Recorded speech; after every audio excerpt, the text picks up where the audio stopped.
চলে এলাম আজকে একটা রেসিপি নিয়ে সবার কাছে। কড়াইশুঁটির কচুরি আপনারা সবাই বানান বাড়িতে, তবে আমার মতনভাবে একটু বানাবেন, দেখবেন আশা করি ভালো লাগবে। প্যান মানে কড়াই নিলাম, কড়াইতে তেল দিলাম, তেলের ওপরে একটু কালো জিরে, মৌরি আর এবারে কড়াইশুঁটির পেস্টটা দিয়ে দেব, এই আর কি। এবার ভালো করে নাড়তে হবে যতক্ষণ না জলটা শুকাচ্ছে কড়াইশুঁটি, ততক্ষণ পর্যন্ত ওটা কষতে হবে, এই আর কি। যাই হোক, আমার ভিডিওটা যদি আপনাদের ভালো লেগে থাকে একটু লাইক, কমেন্ট আর শেয়ার করবেন, এছাড়া আর কিছু আপনাদের কাছে চাই না। যাই হোক, জিনিসটা হচ্ছে আস্তে আস্তে, এই আর কি। এবার একটু চিনি দিলাম আর একটু নুন আর হলুদ দেব।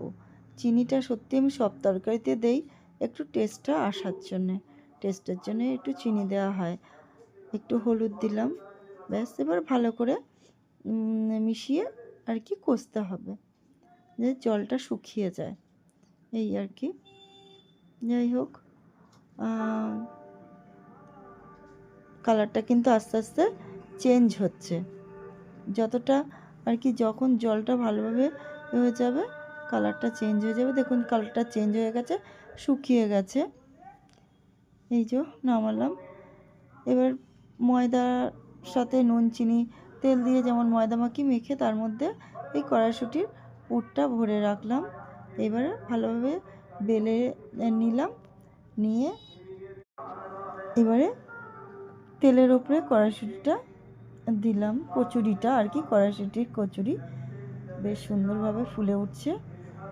এবার দেখতে সত্যি কেমন হয়েছে আপনারা কমেন্ট করে বলবেন, আর একটা লাইক কমেন্ট যেটা বললাম সেটাই দেবেন।